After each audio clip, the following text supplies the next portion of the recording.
So for anyone who, I see a few familiar faces in the audience, but anyone who hasn't heard me speaking before or seen my garden, my name's Karen Sutherland, and my place that I work in, that I've sort of invented for myself to have a lifestyle, is Edible Eden Design.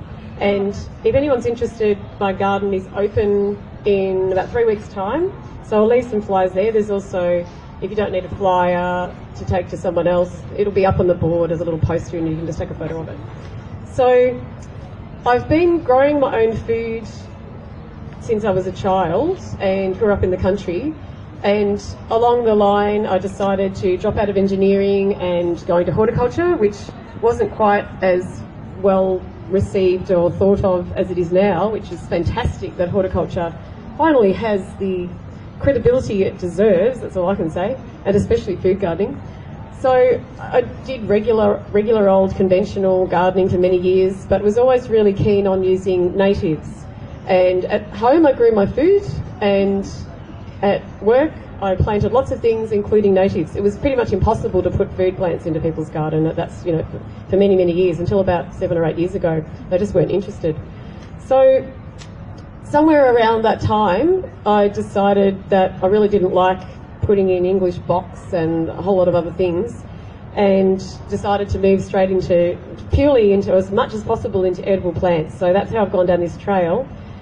But the other thing was, because I've always been interested in planting natives and using natives, it was natural to start to look around at the plants that I'd been using for years, and also because I've had a very strong interest in herbal medicine, pretty much self-taught. I've never studied, I've just read and read and read and grown and used, and so it was natural to also look at native plants for their herbal use as well. So somewhere along the line, I'm not exactly sure how, but it's just one of those things, as you know, you go down little paths when you're a keen gardener and you're looking for different plants and something new and you're collecting. And so I started looking at the bush food industry in Australia, which is really quite new. It's quite a fledgling industry. So I started looking at the plants that people were growing, and there wasn't a lot of information. There'd be the briefest of information about the growing and the gardening and the cultivars or varieties, or where to get them, because it was all about people wild harvesting and sometimes growing with Indigenous groups in remote parts of the country, and then selling the dried specimens. So that was pretty much the limit of it, and so the literature that was around was pretty much around cooking. So there really wasn't much about growing and finding the plants. So naturally, as a keen gardener, a food gardener, I thought, oh, well, I want to find out how to grow these things. I want to be able to grow them myself. I don't want to just buy a packet of dried herbs. It's a bit boring. So I started looking around, and just to give you some idea how specific some of these things are, there's a slightly shredded leaf there on one of those. Something's been eating it, found it tasty. But this is a really large leaf, and this is growing in my garden, which has very limited water. This plant's growing at the base of a carob tree, so that's a really thirsty tree, and it's giving it shade. So it gets a bit floppy as well because it's looking for the sun, because it really does want to be out in full sun, but it will tolerate shade. And I'm going to pass these around, and apologies because last year was a smaller group. I've just brought one sample of each, so you're going to just have to be very sharing with each other. So I'll pass this round. This is more of a spice than a herb. So I'll also, because there's only one sample and one little sign, I'd ask you to bring the sign back if you could at the end, because I do a lot of these talks, and so I do need these signs back. But I'll write the name.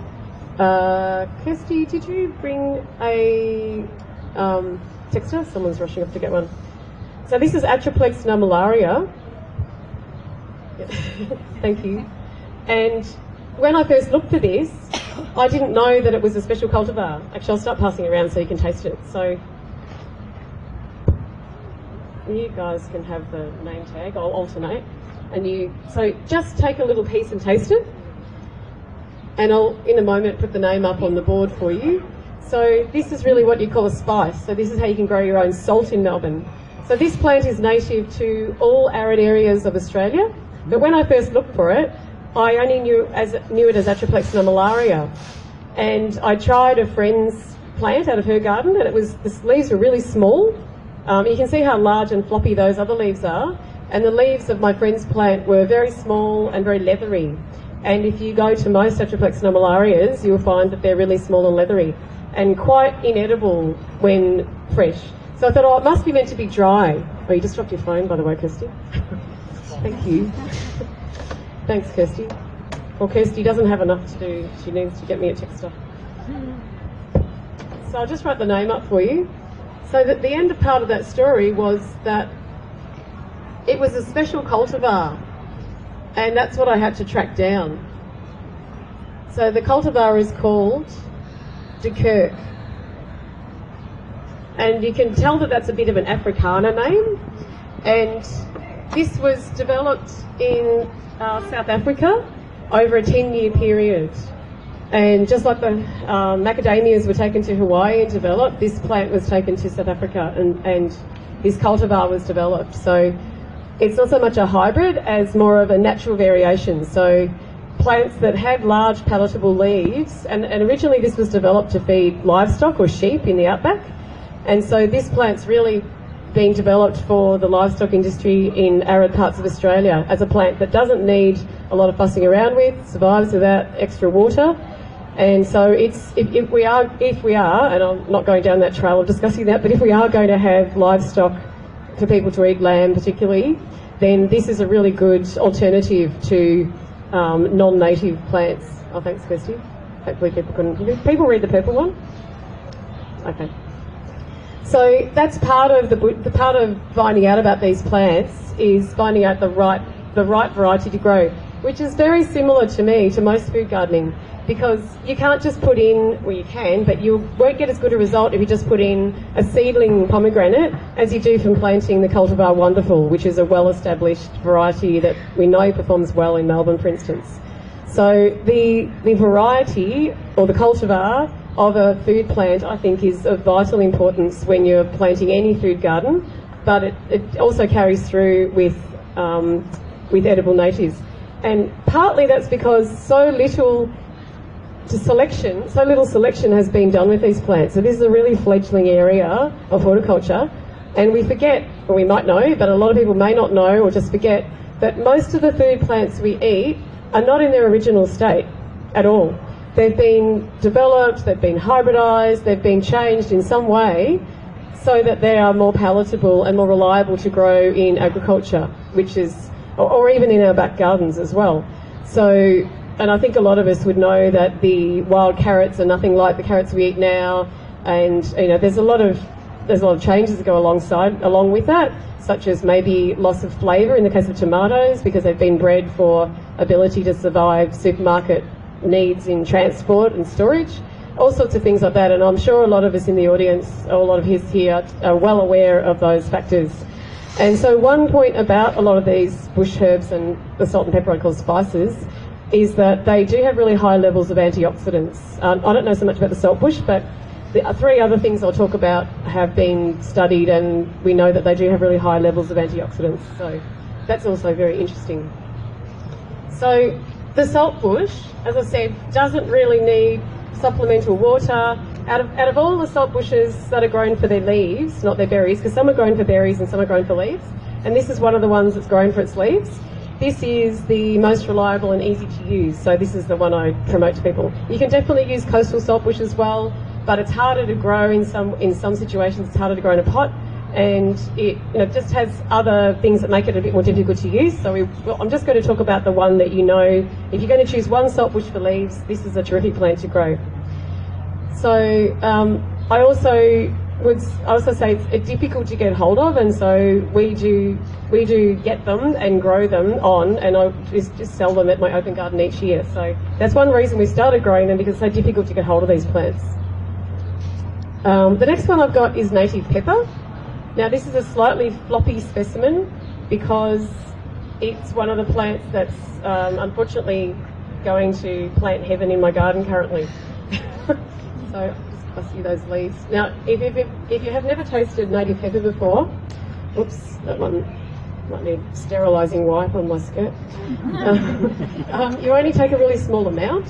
So if you've got typical gardener fingernails, you've got a really small amount of white, and that's the amount of green of this thing you need to take, really small amount, otherwise you will have a lovely burning sensation. And if you don't like spicy foods, give it a miss altogether. Oh, so I didn't fully tell you the uses of saltbush. So you can use the leaves fresh or dried. If you're using them dried, it tends to be best to use them crumbled. Just crumble them in between your hands, the same as you would homegrown oregano. And it's better than being ground. So you can use the leaves though, just chopped up or whole in cooking to add a salty flavour to any meal. So it's pretty simple. Now, the little pair to that one is Tasmania lanceolata, which, as you can guess, is native to Tasmania, but it's also native to Victoria and some parts of New South Wales. There's one other species as well, but Tasmania lanceolata is the one that you've got some hope of actually being able to get.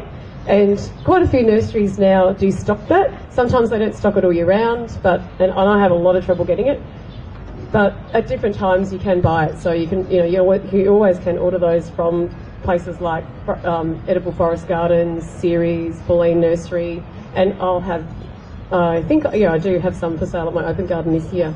And you can also get them from diggers. So one of the problems with getting them is that not all nurseries have them labelled male, female. And if you do want the berries, it's not 100% certain, but mostly that you do need a male and a female to have the berries. And one other point to note with that is when you're planting the plants in your garden, you need to record somewhere which side the male and the female are on, so that when one dies, you can remember which one to replace. Because that's just happened for me again, and I thought, I just don't remember where I wrote it down. So, it happens, unfortunately. And look, they're almost the opposite in water needs to the saltbush. So the saltbush you can just put in anywhere, don't do anything to it. Pruning definitely helps it to keep it bushier, but you don't need to care for it in any other way. Whereas the pepperberry, I've had to replace so many of them because I don't have constant irrigation in my garden, and so it's more of a harsh and really packed out food forest with a lot of shade and a lot of competition for moisture and nutrients. And the pepperberry just doesn't like that, or native pepper. So one of its other names is native pepper, and actually I do tend to try to call it native pepper because then you don't have to think that you can only use the berries. Because those leaves I've passed around can be used whole, like bay leaves, fresh, or you can use them dried. Now, because they're quite fibrous, you would have felt how fibrous they are as they went round. You need to harvest the growth when it is really fully formed and fibrous like that, because it has the highest level of essential oils in it, and that's one of the plants that has been studied. And you'll find a link to that research about the antioxidant levels of native pepper, cinnamon myrtle and lemon myrtle. I think it's the Rural Industries Research, and now I forget the rest of it, but it's about a 5-letter acronym. But you'll find a link to that from the ANFIL webpage, which is the Australian Native Food Industry Limited. I think I got that right. So if you're thinking about growing, they're a good association to join. So I'm a member, even though I only grow for other home growers and bush food gardens and schools and things like that. But I'm still a member because I like to support the research that they're supplying everyone with. So that's a place you can go to get information. And I'm pretty sure I didn't sign in as a member just to look at that research. So it's out there for people to read about, which is really interesting. So you can use the leaves dried and ground. And how I grind them is I keep a small electric coffee grinder, which you buy for $30 or $40. And I just keep that just for herbs and spices and not for coffee.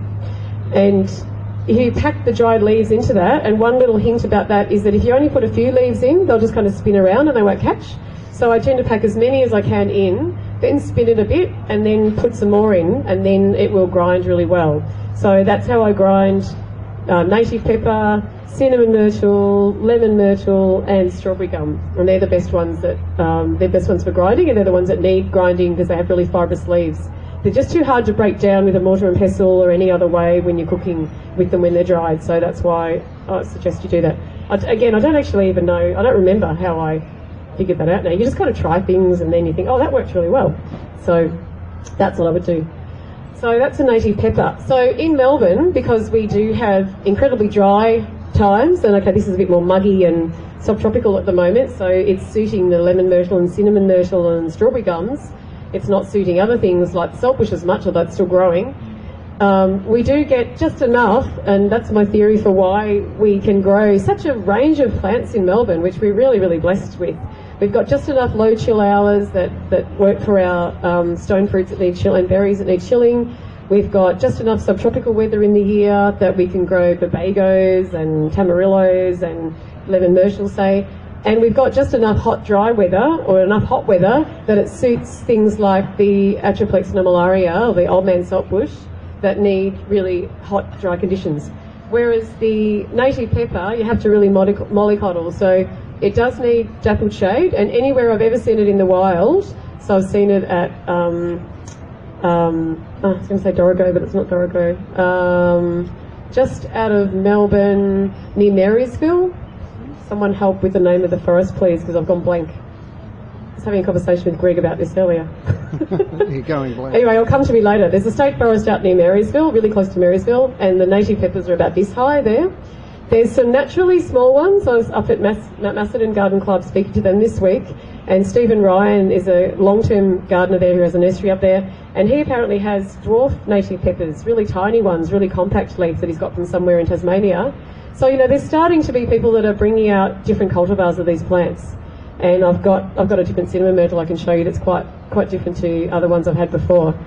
So there are, as he said to me, because I didn't really know myself, there are naturally occurring much smaller ones. And look, the ones I've seen, I wondered, because the ones I've seen under the snow gums at Mount Buller are really short. They're only about this tall. But they weren't particularly compact foliage, which is what he's describing. So, you know, you will find variation. And that's because, and I haven't mentioned this word yet, but provenance. If you don't already know what provenance is, it's a term that really relates to Indigenous plants. So if you're an Indigenous plant fan, you'll know all about this word.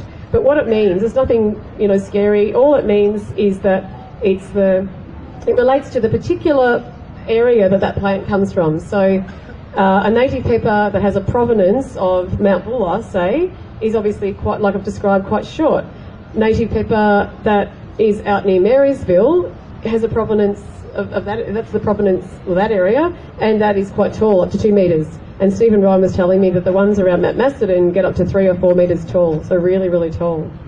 So that also does help to know, help you to know if you're putting in a plant that you want to be really tall, then you need to try and get it from a grower who you know is getting it from that provenance or that area. So we're not talking about putting plants in according to Indigenous plant principles of planting in the provenance type area. This is more relating to, these are plants we're going to use for food. We might use them in all different situations, or even grow them in a small farm, a hobby farm. But you need to know, if you're going to be harvesting native pepper, and people don't seem to be doing this in Victoria still, most of the native pepper seems to be mostly harvested from Tasmania. There's a lot of small cottage industries over there. So, I do talk to people at Seymour Alternative Farming Expo next week, for the Friday, Saturday, Sunday, with a display about native herbs and talking about native herbs, hoping to interest people in growing these as crops, because they're native plants and we still hardly know anything about them, and it seems insane to me. So it's my little hobby horse that I jump on. So speaking of provenance or different varieties, the next one I've got for you is cinnamon myrtle. So this is related to lemon myrtle, or lemon myrtle's sister, and this one is Backhousia too. So Backhousia myrtifolia. So now this one doesn't give up its fragrance as easily as lemon myrtle, which is why I've started to arrange these, as you might have noticed I did in the beginning, a bit like a wine tasting. So the problem was I used to give people lemon myrtle first because I love it and it's my favourite native herb. But then the cinnamon myrtle is so much more subtle, and it's not necessarily for tasting, by the way. It won't hurt you, but it's not that exciting and there won't be enough. But if you just crush it and smell it, you'll notice that when you get the lemon myrtle, I barely have to touch the lemon myrtle and I've got the scent of it already. So it has a much more intense concentration of oils, and it just means probably that you need less in cooking terms. You probably need a lot less lemon myrtle when you're cooking with it to get a flavour, but you'll need more cinnamon myrtle because it's not as strong. So I'll just write up its name for you. So this one is native to New South Wales and Queensland, as the lemon myrtle is, but I'll just write it down for you, myrtifolia. In Sydney it's called grey myrtle, and when I've been up there trying to buy some to use in classes, I've noticed that not all of them have a really distinctive cinnamon smell. So again, there's that provenance thing. So I suppose what I'm trying to get across to you is to be aware that there hasn't been that development of this industry, so that when you're buying plants you need to be careful, especially if you're buying large amounts for a farm or any kind of small hobby farm thing. You need to be aware and you need to smell the plants yourself to know. I mean, do ask the nursery first before you go picking off their leaves and smelling them. It's, just polite. But it's good to be 100% sure that the plant you're getting is going to have that distinctive cinnamon aroma. Look, the ones that come down to Ceres and Bulleen Nursery do seem to have that aroma, but it does help to check because sometimes their suppliers change and their growers change. So this one I just passed around, you'll notice the leaves are really small, and that is a more compact variety that I've just found called, or not discovered, but just, oh, thank you. Very polite, thank you. That I've just found to be able to buy to sell to pot up and sell to people is it's called mini sin or something. So it's a smaller, more compact form of cinnamon myrtle. And the usual cinnamon myrtle, I've had one in a pot for years, and I had to eventually cut it back because it got very open and airy, as Stephen Ryan was describing plants the other night, which is a really polite way of saying, it's lost a few leaves at the bottom and is a bit bushy now, a bit open. And so something that really needs constant pruning. So this form of the cinnamon myrtle doesn't need the constant pruning. So this form seems to grow sideways. So I'm trying to make it into a little hedge at my garden at the moment because I thought, well, it seems to suit that because it's kind of growing into a sideways thing. Whereas my other cinnamon myrtle, and I think I've got some of both for sale this year because I tried to grow some of my other one before I hacked it back viciously to try and make it bushy again. If the pot was at ground level, it was about this high, so a couple of metres high. I've seen them under the canopy of the trees on Fraser Island in Queensland, and they've been up to 4 metres tall, so really tall. And they call them something else up there, and I've lost track. It wasn't grey myrtle or any myrtle, it was something else altogether.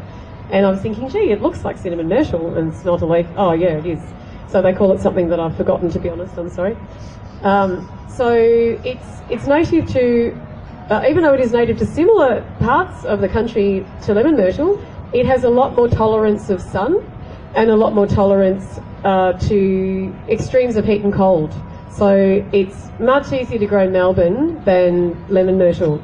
And the other one that I haven't brought along and haven't mentioned is aniseed myrtle, and that's because it's so difficult to grow, and it took me years to find one little tiny microclimate on my back veranda where the plant gets maybe half an hour of indirect sun every morning, and it's completely sheltered, doesn't get any cold air coming in there, and finally it's grown, and I can, after years and years, after I put 3 plants in a pot together, I can finally start harvesting it. So, or maybe even 5 years, it's been ages. So if you're just starting out with things and you're not a really good gardener or don't have a lot of microclimates to experiment with, I wouldn't be spending my money on aniseed myrtle, but I'd start definitely with cinnamon myrtle because it's really hardy.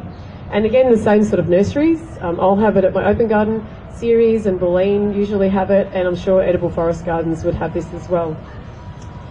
Not many other places would, I don't think. I don't think Diggers keeps that either, so that's pretty much your list of nurseries. What do you use it for? Sorry? Oh, cinnamon myrtle. So you use that, thank you. You use it for anything you do cinnamon for. So cinnamon, I forgot to mention about the pepper, just jumping back to the pepper for you, which is related to this story.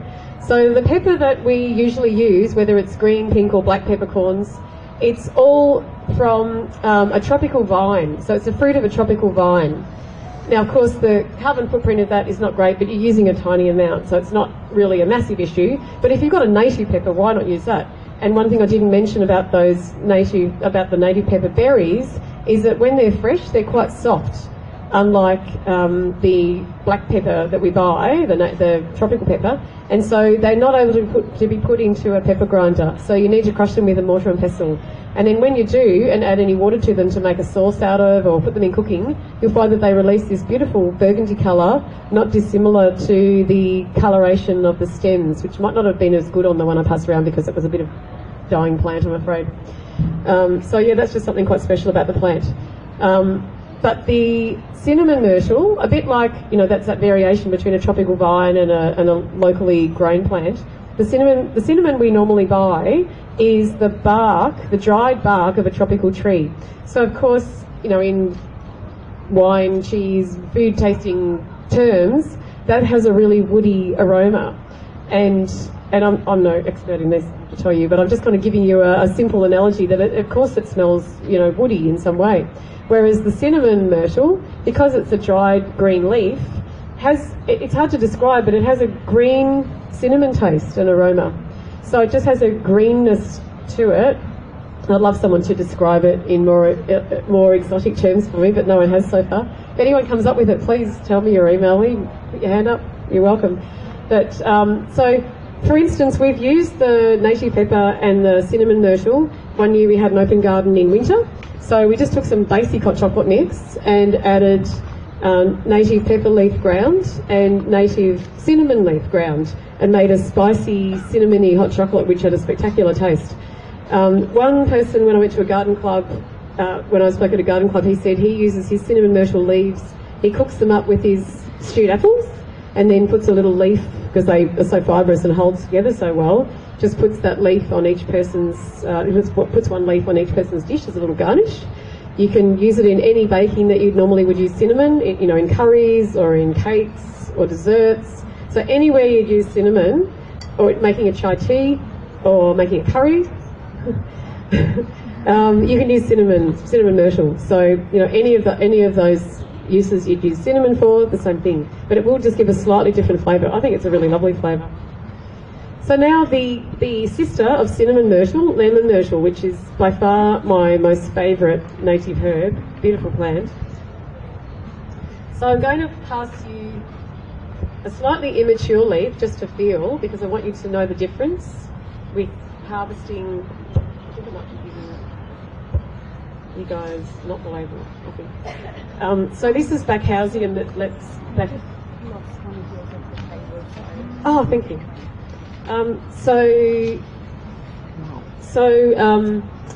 This is lemon myrtle, Backhousia citriodora, and what I've given you is the very top leaf. Just if you could feel the difference of that, don't crush it so much, just feel the difference.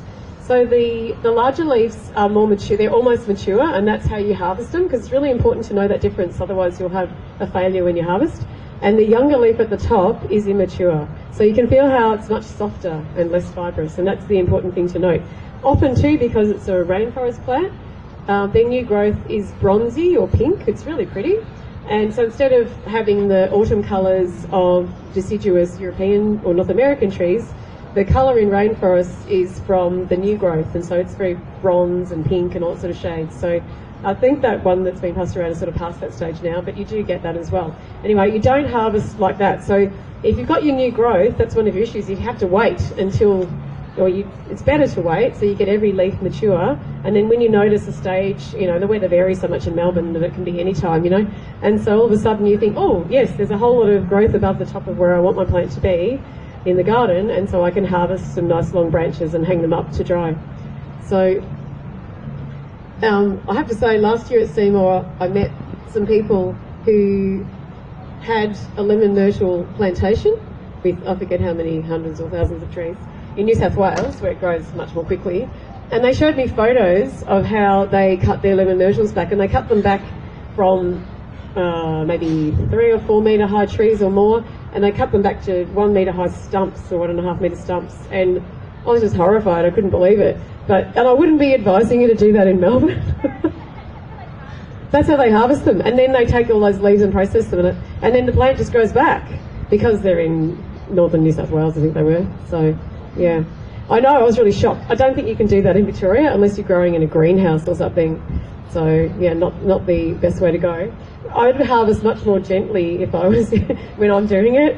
So yeah, Backhousia citriodora has a wide variety of uses. So those larger leaves that are passed around, you can just take one leaf that size, crush it up, smell it, so you get the beautiful aroma, which has been known to have an uplifting effect.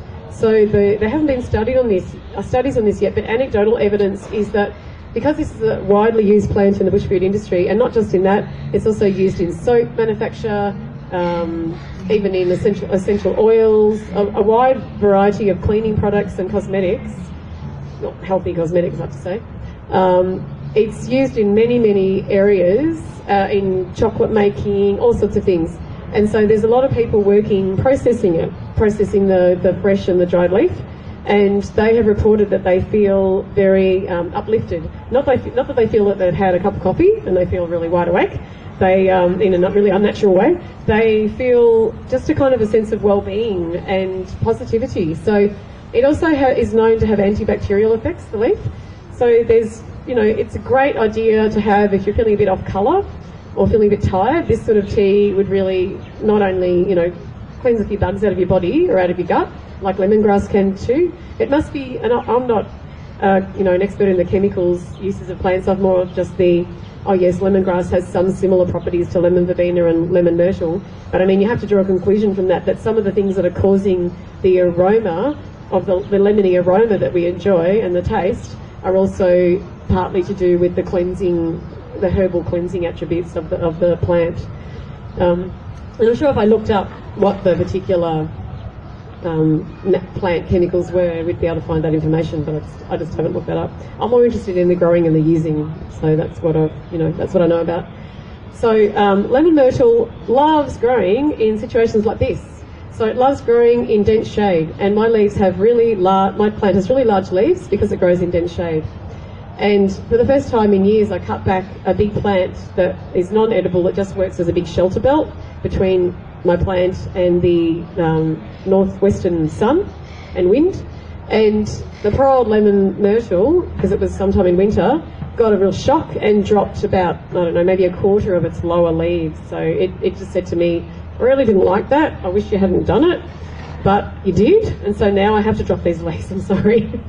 So the top's going okay, but I've now lost a bit of understory on my plant. So, and one thing about that too is that that it is really good to buy as large a plant as possible, because when I first started seeing them available for planting years ago, like growers were starting to sell them, you'd buy just a thin whip of a thing and it had about 7 or 8 leaves on it. I'd plant it in someone's garden and I'd go back a year later to see how it was going, and it would have added about 2 leaves to itself. So, if you're using 1 leaf per cup of tea, you can see that you're going to have an annual cup of tea, and that's about it. Maybe you can share it with a friend.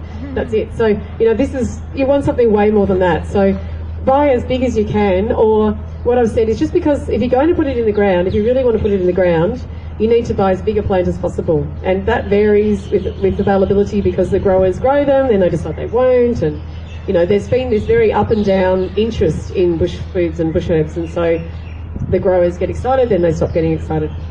They also, one of the reasons they also stopped growing was because of the concern with myrtle rust and anything in the Myrtaceae family, which includes cinnamon myrtle, eucalypts, strawberry cherry guavas and things, a huge range of plants. But just to comfort you, it doesn't seem like it has been the risk that the nursery industry in Victoria initially thought it was. And part of that seems to be because the rust doesn't seem to survive, the rust spores don't seem to survive through our cold winter. So until our weather gets warmer in Victoria, we seem to be safe to grow lemon myrtle, cinnamon myrtle and things like that. But the growers got really concerned and they just stopped growing them because they were afraid of losing thousands of dollars worth of stock. So just a bit of a background to that. So lemon myrtle you can use for tea. I mean, you can use cinnamon myrtle for tea too, but you can smell that it's not really strong. So it's best combined with other teas, not a standalone tea. That's why I was suggesting making it in some sort of chai with aniseed myrtle and native pepper and black tea and whatever else you come up with. So you can use it in baking. So lemon myrtle shortbread my mum used to make, lemon myrtle cakes, my favourite way of using it is just on fish. So I just slap a couple of fish fillets in a pan. I did tell you that I'm not the gourmet chef, it's really just the straightforward cooking for me. But it's just using what I've got, really. And so, fresh lemon myrtle powder sprinkled on a couple of fish fillets, put in a pan, and then turned over, and the same thing on the other side with a little bit of salt and pepper. It's just unbelievably tasty. The flavour goes right through them. You don't have to spend time marinating. And like everything, when you've grown in your own garden and fresh and harvested, and you're keeping it in a jar yourself, something that's freshly grown and kept for no more than a year, it's so much stronger than purchased products. I mean, you'd know that if you grow your own oregano, because you can't even compare the taste of 1-year-old oregano that you've harvested yourself with stuff that you've just bought at the supermarket. if you've been so unlucky to have to do that. And, you know, if you compare it, you think, well, it must be about 3 years old, and because even with the use-by date on it saying you can keep it for another year or so, because it's absolutely useless. It hardly has any flavour or aroma at all. So, you know, there's nothing to compare to your own homegrown herbs, of course. Because it's really fibrous, that's another one that I put in the coffee grinder. And, oh, thank you. Oh, little present, thank you. So the same thing goes with that.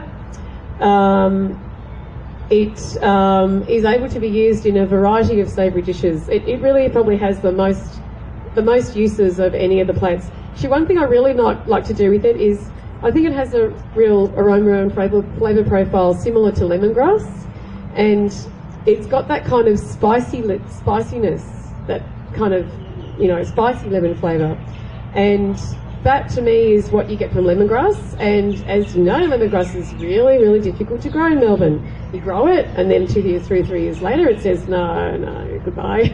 And you know, I've tried so many spots in my garden, and I've got one growing at the moment, but you know, you never know when you're going to lose them. So, lemon myrtle is easier to grow than lemongrass. I'd definitely say that. And you know, that means you can use that, and I've used it in you know, just a really nice coconut curry, just cooking the leaves and then taking them out as you would with lemongrass, just taking them out later once you've infused it into the coconut milk. Really tasty. So there's just so many uses of this. I also like to not just have it as a straight herbal tea, I actually like to have it as a tea. I just put a leaf in, or if it's 1 cup of black tea, I'll just put 1 leaf in the bottom and pour it in. Or otherwise, if it's a pot of tea, I'll put 3 or 4 leaves with a pot of black tea. It goes really well with black tea. Or green tea. Can someone give me a time check? Because I'm 40 minutes done. Oh, okay, I better speed up. Strawberry gum. Eucalyptus olida. Let me pass this round. So this is one that I don't know as many of the uses of, but it's such a beautiful plant that I still can't help trying to spread it around. So strawberry gum is native to a really small area of New South Wales that in September my partner and I tried to go and find it so I could see it growing in the wild and get a good photo of it, but I couldn't. We couldn't find it. So I'll go back another day. So it is classified as an endangered plant because it grows in a really tiny area. And so it took me 2 years to get hold of the seed, which required things that were almost like joining secret societies, sending off letters because these people didn't do emails, wild seed collectors didn't do email, or they didn't seem to answer their mobile phones. It's just too much technology. And then, you know, finally got hold of this seed and then got someone else to grow it because I don't have enough sun to grow eucalypts in. Anyway, so we have some really lovely big trees that really want to get out into the ground now. So if someone wants to come to Seymour or Open Garden, please come and buy some. They'll sell. So it's really lovely used in tea, and you'll notice from the smell of the leaf when it's passed around that it's one of those things that's kind of named by someone in the bush food industry, and I don't think it smells like strawberries, and no one else seems to either. It's more of a berry flavour and aroma. It's really good as a tea by itself or mixed with black tea, and it's also used already, it's sold as a tea because quite a lot of people have told me they've had it as a tea, and it's also used to flavour confectionery, you know, chocolates and baking and cooking. It's herbal use, and I only know the smallest part of this, and I don't know the rest because this is more, you know, it's a moving feast, so to speak, the discoveries of these things. So I know that it is used by Indigenous people. It's a women's herb, basically. So I don't know enough to know whether men shouldn't drink the tea. If in doubt, don't drink it anyway. So I don't know any more about it yet, because it takes time to find these things out, I have to say, because in the meantime you're still growing them, and then you've got to, you know, make time to feed the chickens and do the weeding and, you know, etc. Cook, eat. So this just very quickly is, just have to speed through these a bit more. This is lemon tea tree. Now this is something I used to use years ago in gardening as a screening plant. So it's a great screening plant, but and don't just chomp on it so much. If you break the leaves, crush the leaves and rub it on your skin, it has oil of citronella. So it's a good insect deterrent. And the Indigenous use was that people would take big branches and soak them in water to make them really wet, and then put them on the campfires. And so, and keep away mosquitoes, which, because it comes from coastal areas of New South Wales, you can imagine that was really, really useful. So that's one of the uses. But funnily enough, you can use it to make a tea. So I say that a sprig that's long enough to stick up from the, the length of your cup determines the length of your sprig, and you pop that in and you add boiling water, so it's really straightforward. So you don't particularly use it in cooking. There is another species that I just have not been able to get hold of that I read one chef's blog, one obscure chef's blog, saying use this other species because it doesn't have as much oil of citronella, so it's better for cooking. But look, I have drunk it many times myself. I just wouldn't drink it every day, whereas lemon myrtle is absolutely safe to drink every single day. So lemon tea tree is more of a, well, how I use it is I'm travelling somewhere, I don't have my usual things with me, and I'm walking along the street and I think, oh, look, there's a lemon tea tree plant hanging over someone's fence. I'll just take a bit of that. And I have a lovely cup of tea, thank you very much, plant. So that's what it's more useful for. It's not an everyday thing, but it's a lovely plant to put in someone's garden.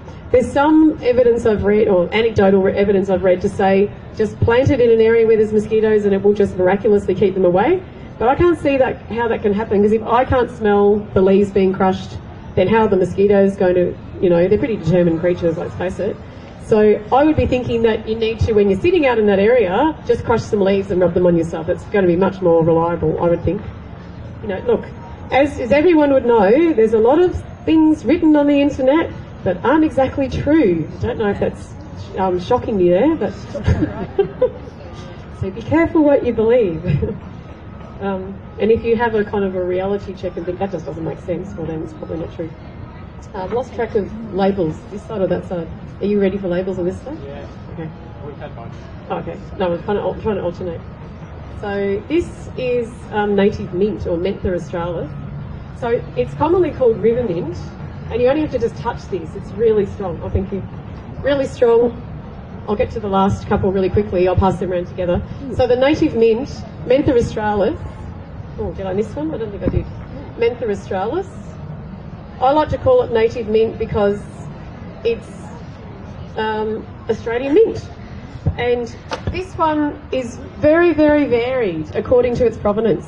So whatever Indigi nursery you go to, and this one I've got from VINC, the Victorian Indigenous Nurseries Co-op, and this one's the one I've liked for years and grown, but it's not as strong as one I've just found that has a different aroma, more pepperminty, spearminty, at Newport Lakes Nursery. So, there's big variations. But anywhere I've gone, any Indigi nursery, I haven't found them the same at any nursery. They're all different. And one I got from Yarraville didn't even have a good aroma, and I purposely keep it in a pot in my garden just to show people and say, look, this is how different they are.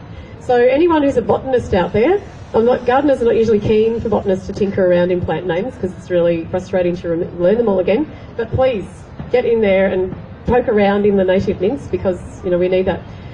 Just quickly, the Indigenous use was to crush and smell to relieve a stuffed head, stuffed nose, or a headache, and it's brilliant for that if you've got enough of it. It doesn't like to grow in semi-shade like other mints do. It also makes a fantastic tea. You can pair it with chocolate, put it in fruit salad, into bouilli, savoury or sweet. It's a fantastic flavour. You could make it into a tea and then use that infusion to make a cordial. I never have, but that would be spectacular, or mix it with cocktails or something. Actually, I've had it at Chuckle Lane. They made they made me a mocktail with Kwandong syrup with just a sprig of native mint, and I just couldn't believe the minty flavour that came through. So it's really strong. Beautiful flavour, beautiful aroma. In the shade in my garden, it gets powdery mildew, and VINC finds the same problem. So its leaves are more delicate, and I think the Newport Lakes one is stronger as a plant. It loves to grow on a nature strip, so out in the sun. Doesn't seem to like a lot of moisture.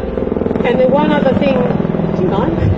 The one other thing that's really important to know is that you don't cut it back to ground level in winter. Did everyone hear that? Yeah, don't cut it back to ground level in winter like a regular mint, like I did the first year. It will die. So now I'm just going to pass around very quickly because I think I've only got a few minutes left. So cut it back by half.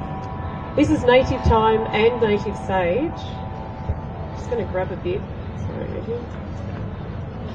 So you'll see that there's two different sized leaves, and the one that's more frilly is Chrysanthera incisa, and that's native sage, and the one that has bigger, rounder leaves is Chrysanthera rotundifolia.